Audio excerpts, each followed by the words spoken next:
heartwarming, wasn't it, to see the Princess of Wales back at what she does best, in fact, just very quietly, understatedly doing her job. And I love the story behind this particular picture, because clearly Catherine's showing a lot of sympathy, a lot of empathy, and giving this particular lady a wonderful chance to literally have a dream. And I don't know if you know this, but because of this lady and having the photography background and everything, they waived their copyright fee, which basically means that she will profit along with her family on these pictures. A wonderful, wonderful gesture to do by the Princess of Wales.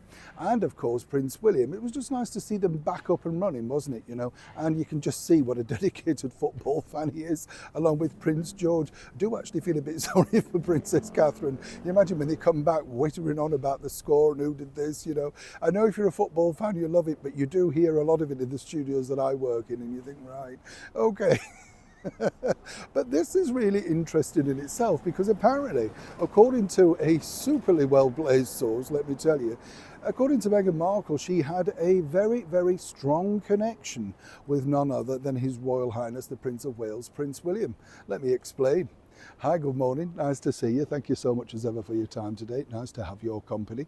And, you know, it's a fascinating thing, this, because as we know, Prince William was no fan of Meghan Markle. In fact, according to the, rumour, whatever, down in writing, is the fact that he desperately tried to persuade his younger brother, Prince Harry, not to go ahead with the marriage because he felt it was too fast, too soon. And this all got back to Meghan, and she was absolutely furious. Of course she was. The golden goose could have been skipping away, and that's the problem, isn't it?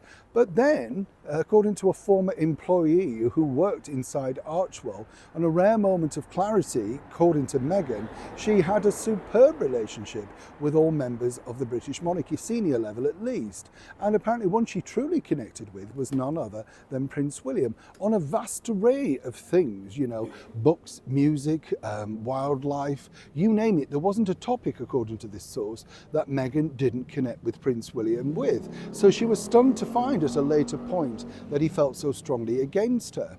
But apparently Meghan doesn't hold this against him, because she thinks he does a superb job as the king in waiting. No, truly, this is the thing. And according to her, it's a shame they couldn't have developed further, because she could have been a great support, apparently, to him, because she understood the path that he was going down.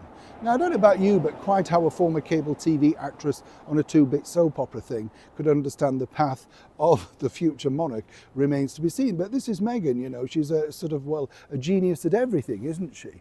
Now, when you see pictures, of course, of William and Meghan together, what you see is this doe-eyed look from a person who's desperate for attention, and clearly must wonder exactly how on earth, she can connect with him. There were also stories about her being caught out, allegedly rummaging through the car boot of course, the Princess of Wales car on that infamous Windsor picnic. But either way, this story is literally getting a lot of traction, because I can see the narrative that clearly these new PR people are trying to put forward, in the fact that it's all the nasty media, because she got on very well with the senior royals, and none more, well, you can't, you have to pick the number one, none more than, of course, in the fullness of time, the future king of, the Commonwealth, the United Kingdom, all that sort of stuff. Very clever placing, of course, but does anybody truly believe that was the case? When you look at these pictures, what you look at is somebody who's desperate for attention, but more importantly, connection. Do you see it? Do you believe it? As ever, I'd really love to know what you think to this story in the comments below. For me, all I can tell you is the stories that I've been fed back is that William at best tolerated her, and Harry was just simply besotted. Now you make your mind up. Neil Sean in the very heart of London.